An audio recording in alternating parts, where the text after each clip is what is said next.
Hello friends, எல்லாரும் எப்படி இருக்கீங்க? இந்த வீடியோ லாஸ்ட் வீடியோட கண்டினியூஷன் தான். லாஸ்ட் வீடியோவில் எதை பற்றி ஷேர் பண்ணியிருந்தேன் அப்படின்னு பார்த்தீங்கன்னா, ஹவுஸ் ஒய்ஃப்ஸ் லேடிஸ் வந்து வீட்டிலேருந்தே எப்படி கரஸில் டிகிரி ஜாயின் பண்ணுறது, என்ன மாதிரி கோர்ஸ் எல்லாமே சூஸ் பண்ணுறது, அதுக்கப்புறம் ஃபீஸ் எவ்வளோ வரும், இந்த மாதிரி பேசிக் டீட்டெயில்ஸ் எல்லாமே வந்து பார்ட் 1 வீடியோவில் வந்து அப்லோட் பண்ணியிருக்கேன். அந்த வீடியோட லிங்க் வந்து இந்த வீடியோட டிஸ்கிரிப்ஷனில் கொடுக்குறேன். ஸோ கண்டிப்பாக செக் பண்ணி பாருங்கள். இது வந்து பார்ட் 2 வீடியோ. இந்த வீடியோவில் எதை பற்றி ஷேர் பண்ண போகிறேன் அப்படின்னு பார்த்தீங்கன்னா, ஒன்ஸ் ஜாயின் பண்ணதுக்கு அப்புறமா என்னென்ன ப்ரொசீஜர்ஸ் இருக்குது, எப்படி கிளாஸ் வந்து போடுவாங்க, நம்ம எப்படி கிளாஸ் அட்டன் பண்ணுறது, அசைன்மெண்ட்ஸ் எல்லாமே எப்படி கிளியர் பண்ணுறது, நெக்ஸ்ட் எக்ஸாமுக்கு எப்படி படிக்கிறது, இந்த மாதிரி டீட்டெயில்ஸ் எல்லாமே இந்த வீடியோவில் ஷேர் பண்ணியிருக்கேன். ஸோ கண்டிப்பாக உங்களுக்கு யூஸ்ஃபுல்லாக இருக்கும். ஸோ வீடியோவை ஸ்கிப் பண்ணாமல் கண்டினியூ பண்ணுங்கள். அதுக்கப்புறம் ஒரு முக்கியமான ஒரு விஷயம், சப்ஸ்கிரைபர் ஒருத்தவங்க ஒரு டவுட் கேட்டிருந்தாங்க. அதுக்கான கிளாரிஃபிகேஷன் வந்து வீடியோட லாஸ்ட்டில் சொல்கிறேன். ஸோ வீடியோவை ஸ்கிப் பண்ணாமல் பாருங்கள். யூனிவர்சிட்டி மூலமாக ஜாயின் பண்ணவங்களுக்கும் ஸ்டடி சென்டர் மூலயமா ஜாயின் பண்ணவங்களுக்கும் கொஞ்சம் டிஃப்ரென்சஸ் எல்லாமே இருக்கும். நான் வந்து ஸ்டடி சென்டர் மூலயமா வந்து ஜாயின் பண்ணேன். எனக்கு ஸ்டடி சென்டர் மூலயமா வந்து ஃபஸ்ட்டு கிளாஸ் வந்து கண்டக்ட் பண்ணாங்க. எப்படி அப்படின்னா, என்னை வந்து குரூப்பில் ஜாயின் பண்ணி விட்டுட்டாங்க. ஸ்டடி சென்டரில் அந்த இயரில் ஜாயின் பண்ண ஸ்டூடெண்ட்ஸ் எல்லாரையுமே வந்து ஒரு குரூப் க்ரியேட் பண்ணி அதில் ஜாயின் பண்ணிவிட்டு அதில் எல்லா இன்ஃபர்மேஷன்ஸும் வந்து அதில் தான் வந்து போடுவாங்க. ஃபர்ஸ்ட் வந்து புக்ஸ் எதுவுமே கொடுக்கல. எங்கள் இயரில் வந்து நாங்கள் படித்த 2023 பேட்சில் வந்து ரொம்ப லேட்டாக தான் வந்து புக்ஸ் கொடுத்தாங்க. எக்ஸாம்ஸ்க்கு 1.5 months முன்னாடி தான் வந்து புக்ஸ் கிடச்சிது. ஃபஸ்ட் செமஸ்டர் செகண்ட் செமஸ்டர் சேர்த்து வந்து ஒன்றா தான் வந்து கடைசியாக வந்து எக்ஸாம் எழுதணும். எப்போவுமே ஃபஸ்ட் செமஸ்டர் தனியாகவும் செகண்ட் செமஸ்டர் தனியாகவும் தான் எக்ஸாம்ஸ் எழுதணும். அதுதான் ப்ரொசீஜர். ஆனால் புக்ஸ் வர லேட் ஆனதுனால மொத்த 10 சப்ஜெக்ட் சேர்த்து வந்து ஒன்றா எழுதுகிற மாதிரி ஆயிடுச்சு. நாங்கள் வந்து அப்படி தான் வந்து எழுதணும். எங்கள் பேட்சில் வந்து அப்படி தான் எழுதணும். இந்த இயர் இன்னும் எப்படின்னு தெரியலை. தனித்தனியாக தான் எழுதணும்னு சொல்லியிருக்காங்க. ஆனால் இன்னும் வந்து இன்ஃபர்மேஷன் எதுவுமே வரலை. ஆனால் எப்படி படிச்சிங்க புக்ஸ் வராமல் அப்படின்னு பார்த்தீங்கன்னா, பிடிஎஃப் வந்து சென்ட் பண்ணிட்டாங்க. 5 சப்ஜெக்ட்ஸுமே வந்து குரூப்பில் ஜாயின் பண்ணதுமே வந்து பிடிஎஃப் சென்ட் பண்ணிட்டாங்க. புக்ஸ் வர வரைக்கும் அந்த பிடிஎஃப் வச்சு தான் வந்து கிளாஸும் அட்டன் பண்ணோம். அதை வச்சு தான் வந்து படிக்கவும் ஸ்டார்ட் பண்ணோம். குரூப்பில் ஜாயின் பண்ணதும் பிடிஎஃப் சென்ட் பண்ணி விட்டதுக்கு அப்புறமா வந்து கிளாஸஸ் வந்து கண்டக்ட் பண்ணுவாங்க. ஸ்டடி சென்டர் மூலயமாவே ஃபஸ்ட்டு வந்து கிளாஸ் கண்டக்ட் பண்ணாங்க. சாட்டர்டே சண்டேஸில் வந்து மொத்தம் 4 கிளாஸ் இருந்தது. சாட்டர்டே மார்னிங் 10 to 1, அதுக்கப்புறம் 1 hour கேப், மறுபடியும் 2 to 5, அதே மாதிரி சண்டேவும் இருந்தது. மொத்தம் 4 கிளாஸ், 4 சப்ஜெக்ட்ஸ் மட்டும்தான் ஃபினிஷ் பண்ணாங்க. 5வது சப்ஜெக்ட் வந்து நீங்களே படிச்சுக்கோங்க அப்படின்னு சொல்லி விட்டுட்டாங்க. ஏன் அப்படின்னு பார்த்தீங்கன்னா, நிறைய ஸ்டூடெண்ட்ஸ் வந்து கிளாஸ் அட்டன் பண்ணவே இல்லை. ஆல்ரெடி ஸ்டடி சென்டரில் கம்மியான ஸ்டூடெண்ட்ஸ் தான் வந்து ஜாயின் பண்ணுவாங்க. அதுலேயுமே ஸ்டூடெண்ட்ஸ் நிறைய பேர் வந்து கிளாஸ் அட்டன் பண்ணலன்றதுனால ரொம்ப கம்மியான ஸ்டூடெண்ட்ஸ்க்காக வந்து கிளாஸ் எடுக்க முடியாது அப்படின்றதுனால நீங்களே படிச்சுக்கோங்க அப்படின்னு சொல்லிட்டாங்க. சரி ஓகேன்னு சொல்லிட்டு நானும் வந்து பிடிஎஃப் வச்சு வந்து படிக்க ஸ்டார்ட் பண்ணலான்னு சொல்லிட்டு ஆல்ரெடி எடுத்த கிளாஸ் வந்து வச்சு கொஞ்சமாக வந்து படிக்க ஸ்டார்ட் பண்ணேன். எப்படி அட்டன் பண்ணோம் அப்படின்னு பார்த்தீங்கன்னா, ரொம்ப ஈஸி தான். லிங்க்ஸ் வந்து சென்ட் பண்ணிடுவாங்க. ஜூம் ஆப் டவுன்லோட் பண்ணி வச்சுட்டு அந்த டைமிங்க்கு நம்ம போய் ஜாயின் பண்ணி கிளாஸ் அட்டன் பண்ணுற மாதிரி இருக்கும். ஒன்லி ஆடியோ கால் தான், வீடியோ கால் கிடையாது. நம்ம வீட்டில் எங்கே வேணாலும் உட்காந்து அட்டன் பண்ணிக்கலாம். வேலை ஏதாவது பார்த்துக்கிட்டே கூட அட்டன் பண்ணிக்கலாம். வீடியோ ஆஃப் பண்ணிவிட்டு ஒன்லி ஆடியோ மட்டும் கேட்டால் போதும். கிளாஸஸ் வந்து இப்படி தான் இருக்கும். நம்ம ஸ்கூல்லலாம் சொல்லிக் கொடுக்குற மாதிரி ரொம்ப டீட்டெயிலெலாம் வந்து சொல்லிக் கொடுக்க மாட்டாங்க. நம்மளே படிச்சுக்கலாம், அந்த மாதிரி தான் இருக்கும். அப்படியே புக்ஸ் பார்த்து ஒன்ஸ் அப்படியே படிச்சுட்டே போவாங்க. வீடியோ லாஸ்ட்டில் வந்து ஸ்டூடெண்ட்ஸ் வந்து டவுட் கேட்டாங்கன்னா அதை கிளாரிஃபை பண்ணுவாங்க. மெயினாக வந்து கிளாஸ் அட்டன் பண்ணுறதே வந்து அந்த டவுட்ஸ்லாம் கிளாரிஃபை ஆகிறதுக்காக மட்டும்தான். நம்மளே கூட அந்த புக்ஸ் வந்து வச்சு படிச்சுக்கலாம். கிளாஸ் அட்டன் பண்ணால் தான் படித்து பாஸ் பண்ண முடியுமானா அப்படி ஒன்றும் கிடையாது. ஃபுல்லாகவே தியரி அப்படின்றதுனால படித்தாலே புரியும். எதுக்காக கிளாஸ் அட்டன் பண்ணுறோம் அப்படின்னு பார்த்தீங்கன்னா, இம்பார்ட்டன்ட் கொஷின்ஸ், அதுக்கப்புறம் ஃபஸ்ட்டு எப்படி நம்ம எக்ஸாம் எழுதுறது அப்படின்ற ஒரு டவுட் எல்லாமே இருக்கும். அந்த டவுட்ஸ் எல்லாமே வந்து ஸ்டூடெண்ட்ஸ் எல்லாருமே வந்து கொஷின்ஸ் ரைஸ் பண்ணுவாங்க. கடைசியாக அதுக்கு ஒரு 15 to 20 minutes வந்து மேம் சார் வந்து ஒதுக்குவாங்க. அந்த டவுட் கிளாரிஃபிகேஷன் செஷனில் வந்து நமக்கு என்ன டவுட்ஸ் இருந்தாலும் நமக்கு கிளாரிஃபை ஆகிடும். எக்ஸாம்ஸ் ஏன்னா ஃபஸ்ட் டைம் எழுத போகிறோம் அப்படின்றதுனால ஒரு பெரிய கன்ஃபியூஷன் இருக்கும். அந்த கன்ஃபியூஷன் எதுவுமே இல்லாமல் இருக்கணும்னா கிளாஸ் அட்டன் பண்ணுறது அப்படின்றது ரொம்பவே யூஸ்ஃபுல்லாக இருக்கும். சென்டர் மூலயமா கிளாஸ் அட்டன் பண்ண கொஞ்ச நாள் கழிச்சு யூனிவர்சிட்டி சைட்லேருந்தும் வந்து கிளாஸ் கண்டக்ட் பண்ணாங்க. அது வந்து பிசிபி கிளாஸ் அப்படின்னு சொல்லுவாங்க. அந்த இன்ஃபர்மேஷனை வந்து ஸ்டடி சென்டர் மூலயமா தான் வந்து குரூப்பில் வந்து ஷேர் பண்ணியிருந்தாங்க. லிங்க்ஸ் எல்லாமே அனுப்பிச்சிட்டு என்ன ஆப்பில் எப்படி ஜாயின் பண்ணணும் எல்லா இன்ஃபர்மேஷனும் வந்து வாய்ஸ் நோட்டாக கொடுத்துட்டாங்க.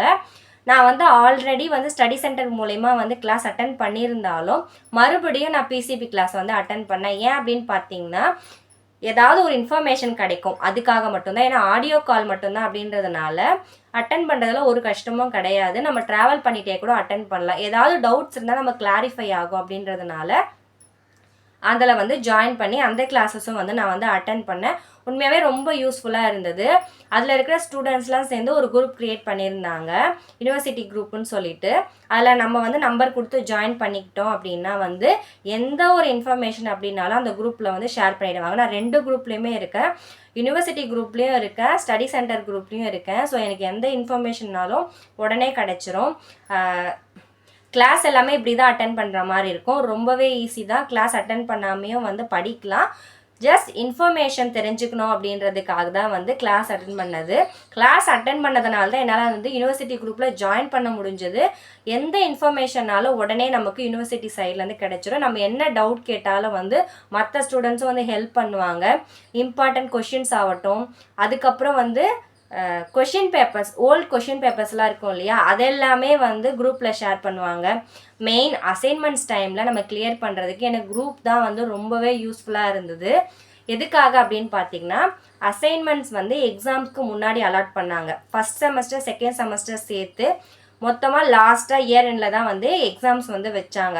ஸோ 2 செமஸ்டருக்குமே சேர்த்து ஒன்றா தான் அசைன்மெண்ட் கிளியர் பண்ணுற மாதிரி இருந்தது. ஒரு செமஸ்டருக்கு 25 கொஷின்ஸ்னு சொல்லிட்டு 2 செமஸ்டருக்கு 50 கொஷின்ஸ் 1 மார்க் கொஷின்ஸ் வந்து கிளியர் பண்ணுற மாதிரி இருந்தது. ஈஸியாக தான் இருக்கும். லிங்க் கொடுத்துருவாங்க. அந்த லிங்க்கில் போயிட்டு நம்ம யூனிவர்சிட்டிக்குள்ளே போயிட்டு அந்த வெப்சைட்குள்ளே அந்த கொஷின்ஸ்க்கு எல்லாமே வந்து நம்ம ஆன்சர் பண்ணிவிட்டு அப்ளை கொடுக்கணும். ரொம்ப ஈஸி தான். ஆனால் வந்து லேப்டாப்பில் தான் பண்ண முடியும், அது வந்து ஃபோனில் பண்ண முடியாது. நம்ம நெட் சென்டர் போய் கூட பண்ணிக்கலாம். தம்பிக்கிட்ட லேப்டாப் இருந்ததுனால நான் லேப்டாப்லேயே வந்து அதெல்லாமே கிளியர் பண்ணிட்டேன். இதில் வந்து மெயின் முக்கியமான விஷயம் வந்து ஆன்சர்ஸ்லாம் எப்படி கண்டுபிடிக்கிறது. எல்லா ஆன்சர்ஸுமே புக்ஸ்குள்ளே தான் இருக்கும். ஆனால் நான் வந்து குரூப்பில் இருந்ததுனால வந்து நிறைய ஸ்டூடெண்ட்ஸ் வந்து கிளியர் பண்ணிவிட்டு உடனே வந்து ஆன்சர்ஸ் எல்லாமே வந்து குரூப்பில் வந்து ஷேர் பண்ணுவாங்க. அது ரொம்பவே யூஸ்ஃபுல்லாக இருக்கும். யூனிவர்சிட்டி குரூப்பில் என்ன ஒரு அட்வான்டேஜ் அப்படின்னு பார்த்தீங்கன்னா வந்து எந்த ஒரு இன்ஃபர்மேஷனாலும் அவங்களே வச்சுக்கணும் அப்படின்னு சொல்லி நினைக்கவே மாட்டாங்க. மற்ற ஸ்டூடெண்ட்ஸ்க்கும் தெரியணும் எல்லாமே. ஏன்னா வந்து ரொம்ப லாங் கேப்க்கு அப்புறமா நிறைய ஏஜ் கேப்க்கு அப்புறமா வந்து நிறைய லேடிஸ் ஜென்ட்ஸ் எல்லாமே வந்து படிக்கிறாங்க. எல்லா விதமான ஏஜ் கேட்டகரி பீப்புளும் வந்து அந்த குரூப்பில் இருப்பாங்க. ஸோ அவங்கவுங்களுக்கு தெரிஞ்ச இன்ஃபர்மேஷன்ஸ் எல்லாமே வந்து அந்த குரூப்பில் ஜாயின் பண்ணுவாங்க. ஸோ கண்டிப்பாக வந்து அந்த குரூப்பில் இருக்கிறதுனால வந்து நிறையவே யூஸ்ஃபுல் இருக்குது. அசைன்மெண்ட்ஸ் எல்லாமே கிளியர் பண்ணுறதுக்கு, அதுக்கப்புறம் ஓல்டு கொஷின் பேப்பர் வச்சு படிக்கிறதுக்கு நமக்கு ஓல்டு கொஷின் பேப்பர் எல்லாமே தேவைப்படும். இதெல்லாமே வந்து குரூப்ஸில் வந்து ஷேர் பண்ணுவாங்க. ஸோ நமக்கு ஈஸியாக இருக்கும் படிக்கிறதுக்கு. வந்து கிளாஸஸ் எல்லாமே அட்டன் பண்ணுற மாதிரி இருக்கும். அதுக்கப்புறம் வந்து அசைன்மெண்ட்க்கும் வந்து டேட் கொடுப்பாங்க. எல்லாத்துக்குமே வந்து ஒரு டேட் வந்து கொடுத்துருவாங்க. இந்த டேட்டுக்கு முன்னாடி முடிச்சிடணும், லாஸ்ட் டேட்டுன்னு சொல்லி ஒரு டேட் இருக்கும். ஒரு டைம் வந்து எக்ஸ்டெண்ட் பண்ணியும் கொடுப்பாங்க. அசைன்மெண்ட்டுக்கு வந்து எக்ஸ்டெண்ட் பண்ணி நிறைய டேட் வந்து கொடுத்தாங்க. அந்த டேட்குள்ளே நம்ம முடிச்சிடுற மாதிரி இருக்கும். எக்ஸாம்ஸ் கூட நம்ம வந்து இந்த வருஷம் எழுதலைன்னா அடுத்த வருஷம் எழுதிக்கலாம். பட் அசைன்மெண்ட்ஸ் வந்து அப்படி பண்ண முடியாது. கண்டிப்பாக கிளியர் பண்ணி தான் ஆகணும். ஏன்னா அசைன்மெண்ட்ஸுக்கு நிறைய டைம் கொடுப்பாங்க. அது இல்லாமல் நம்ம பார்க்காம அப்படிலாம் எழுதணும் அப்படின்லாம் ஒன்றும் கிடையாது. ஜஸ்ட் 1 மார்க் தான். 4 ஆப்ஷன் கொடுப்பாங்க. ஒரு 1 மார்க் வந்து டிக் பண்ணுற மாதிரி இருக்கும். மொத்தம் 25 கொஷின்ஸ் இருக்கும். 25 1 மார்க்கும் டிக் பண்ணிவிட்டு லேப்டாப்லேயோ சிஸ்டம்லேயோ அதை வந்து நம்ம அப்ளை கொடுக்கணும். நம்மளோட ஐடி நம்பர் நேம் போட்டு நம்ம ரிஜிஸ்டர் பண்ணி உள்ளே போகிற மாதிரி இருக்கும் வெப்சைட்குள்ளே. அந்த லிங்க்குள்ளே நம்ம கிளிக் பண்ணி போனாலே நமக்கு எல்லா இன்ஃபர்மேஷனும் இருக்கும். ரொம்ப ஈஸியாக தான் இருக்கும். கஷ்டம்லாம் ஒன்றுமே கிடையாது. நம்ம குரூப்லேயே வந்து டவுட் கேட்டோம் அப்படின்னாலே அவங்களும் சொல்லுவாங்க. இல்லை ஸ்டடி சென்டரில் வந்து நீங்கள் டவுட் கேட்டிங்க அப்படின்னாலே அவங்களும் சொல்லுவாங்க. உங்களுக்கு என்ன டவுட்னாலும் நீங்கள் ஸ்டடி சென்டர் மூலிமா ஜாயின் பண்ணியிருக்கீங்கன்னா நீங்கள் டேரெக்டாக போய் விசிட் பண்ணி கேட்கலாம். உங்களுக்கு அசைன்மெண்ட்ஸ் வந்து எப்படி பண்ணுறதுன்னு தெரியல, இல்லை வேறு என்ன டவுட் இருக்குது, எப்படி கிளாஸ் அட்டன் பண்ணுறதுன்னு தெரியல அப்படின்னு சொல்லி எந்த ஒரு டவுட் இருந்தாலும் நீங்கள் வந்து ஃபோன் பண்ணியோ மெசேஜ் பண்ணியோ கேட்கலாம். இல்லை டேரெக்டாக விசிட் பண்ணி கூட கேட்கலாம். அவங்க உங்களுக்கு கைட் பண்ணுவாங்க. அசைன்மெண்ட்ஸ் எல்லாம் முடிச்சதுக்கு அப்புறமா வந்து கொஞ்ச நாள் கழிச்சு வந்து எக்ஸாம்ஸ் வந்து டேட் வந்து ஃபிக்ஸ் பண்ணாங்க. அதையும் வந்து ஸ்டடி சென்டர் மூலயமா வந்து குரூப்பில் வந்து ஷேர் பண்ணிட்டாங்க. எனக்கு வந்து வீக்லி 2 எக்ஸாம் அப்படின்னு சொல்லிட்டு மொத்தம் 5 வாரம் 10 எக்ஸாம் இருந்தது. ரொம்ப கஷ்டமாக தான் இருந்தது. ஏன்னா வந்து மொத்தமாக ஒரு 11 இயர்ஸ்க்கு அப்புறமா வந்து 10 எக்ஸாம் போய் எழுதணும் அப்படின்னும் போது ரொம்ப கஷ்டமாக இருந்தது. மெயின் ஏன் எனக்கு ரொம்ப கஷ்டமாக இருந்தது அப்படின்னு பார்த்தீங்கன்னா, நான் வந்து சைட் பை சைட் வந்து மாண்டசரி டீச்சர் ட்ரைனிங் கோர்ஸும் வந்து பண்ணிகிட்டு இருந்தேன். ஸோ எனக்கு அதில் ப்ராக்டிக்கல் எக்ஸாம்ஸ்னு சொல்லி நிறைய போயிட்டு இருந்தது. என்னால் அதையும் பார்த்துக்கிட்டு செமஸ்டருக்கும் படிக்கிறது அப்படின்றது ரொம்ப கஷ்டமாக இருந்தது. ஆனாலும் ஒரு வழியாக படித்து வந்து நல்லபடியாக பாஸ் பண்ணிட்டேன். எப்படி எக்ஸாமுக்கு ஈஸியாக படித்து பாஸ் பண்ணுறது அப்படின்னு சொல்லிட்டு கண்டிப்பாக உங்களுக்கு தனியாக ஒரு வீடியோ கொடுக்குறேன். இந்த வீடியோட இன்க்ளூட் பண்ணால் கண்டிப்பாக ரொம்ப லென்த்தாக போகும். தனியாக உங்களுக்கு அந்த வீடியோ வந்து ஷேர் பண்ணுறேன். நெக்ஸ்ட் வீடியோவில் கண்டிப்பாக ஷேர் பண்ணுறேன். ஸோ சேனலை சப்ஸ்கிரைப் பண்ணாமல் பார்த்துட்டு இருக்கீங்கன்னா ப்ளீஸ் சப்ஸ்கிரைப் பண்ணிவிட்டு பாருங்கள். கண்டிப்பாக உங்களுக்கு யூஸ்ஃபுல்லாக இருக்கும். வீடியோட ஃபஸ்ட்லேயே சப்ஸ்கிரைபர் வந்து ஒரு டவுட் கேட்டிருந்தாங்க. அந்த டவுட்டோட கிளாரிஃபிகேஷன் வீடியோட எண்டில் சொல்கிறேன் அப்படின்னு சொல்லியிருந்தேன். அந்த சிஸ்டரோட நேம் எனக்கு தெரியல. என்ன டவுட் கேட்டிருந்தாங்க அப்படின்னு பார்த்தீங்கன்னா, அவங்க 8th தான் முடிச்சிருக்காங்க. 10th 12th வந்து கரஸில் பண்ணணும். அதுக்கப்புறம் டிகிரியும் படிக்கணும்னு இன்ட்ரெஸ்ட்டாக இருக்குது. எப்படின்னு சொல்லுங்க சிஸ்டர் அப்படின்னு சொல்லி கேட்டிருந்தாங்க. ஃபஸ்ட்டு நான் அவங்கள அப்ரிஷியேட் பண்ணுறேன். ஏன்னா 8th முடிச்சுட்டு அதுக்கப்புறம் 10th 12th படிக்கணும்னு நினைக்கிறது ரொம்ப பெரிய விஷயம். கண்டிப்பாக படிக்கலாம் நீங்கள். நான் வந்து அதை பற்றி சர்ச் பண்ணேன். ஏன்னா எனக்கு அதை பற்றி தெரியாது. நான் வந்து டிகிரி ஜாயின் பண்ணதுனால எனக்கு அதை பற்றி தெரியும். 10th 12th வந்து எப்படி கரஸில் பண்ணுறது அப்படின்னு சொல்லி தெரியல. ஆல்ரெடி நமக்கு முன்னே தெரிஞ்சது இந்த டுட்டோரியல்ஸ் மூலயமாலாம் ஜாயின் பண்ணி படிக்கிறத வந்து கேள்விப்பட்டிருப்போம். பட் இப்போ அதெல்லாம் இருக்கா அப்படின்னு சொல்லியே எனக்கு வந்து தெரியல. நான் அப்புறம் வந்து யூடியூப்பில் கூகுளெலாம் போய் சர்ச் பண்ணேன். எப்படி வந்து 10th 12th வந்து கரஸில் வந்து படிக்கிறது அப்படின்னு சொல்லிட்டு. ஓப்பன் ஸ்கூலிங் அப்படின்னு சொல்லி ஒரு ஸ்கீம் இருக்குது. எப்படி ஓப்பன் யூனிவர்சிட்டி இருக்கோ நம்ம டிகிரி படிக்கிறதுக்காக, அதே மாதிரி ஓப்பன் ஸ்கூலிங் அப்படின்னு ஒன்று இருக்குது. NIOSன்னு சொல்லி ஒரு சென்டர் வந்து பார்த்தேன். National institute of open schooling அப்படின்னு சொல்லிட்டு. நீங்கள் கூகுளில் போய் செக் பண்ணி பாருங்கள். NIOS இன்ஸ்டியூட்னு சொல்லி போட்டு பாருங்கள். உங்களுக்கு டீட்டெயில்ஸ் எல்லாமே வரும். நீங்கள் ஆன்லைன்லேயும் அப்ளை பண்ணலாம். இல்லை அதுக்கான சென்டர்ஸுமே இருக்குது. இப்போ எப்படி நம்ம யூனிவர்சிட்டி போய் அப்ளை பண்ணுறதுக்கு சென்டர்ஸ் தனியாக இருக்கோ, அதே மாதிரி இந்த NIOSல போய் அப்ளை பண்ணுறதுக்கும் வந்து சென்டர்ஸ் நிறைய இருக்குது. கூகுளில் செக் பண்ணி பார்த்துட்டு நீங்கள் எந்த ஊரில் எந்த ஏரியாவில் இருக்கீங்களோ உங்களுக்கு நியர்பை எந்த சென்டர் இருக்குதுன்னு சொல்லிட்டு ஒன்ஸ் நேரடியாக போய் விசிட் பண்ணி டீட்டெயில்ஸ் எல்லாமே கேட்டுட்டு அதுக்கப்புறம் ஜாயின் பண்ணுங்கள். 10th 12th வந்து நம்ம கரஸ்லேயே ஜாயின் பண்ணி வீட்டிலேருந்தே படிக்கலாம். ஃபஸ்ட்டு வந்து ஃபீஸ் பே பண்ணிவிட்டு ஜாயின் பண்ணுற மாதிரி இருக்கும். அதுக்கப்புறமா மெட்டீரியல்ஸ் எல்லாமே கொடுத்துருவாங்களாம்.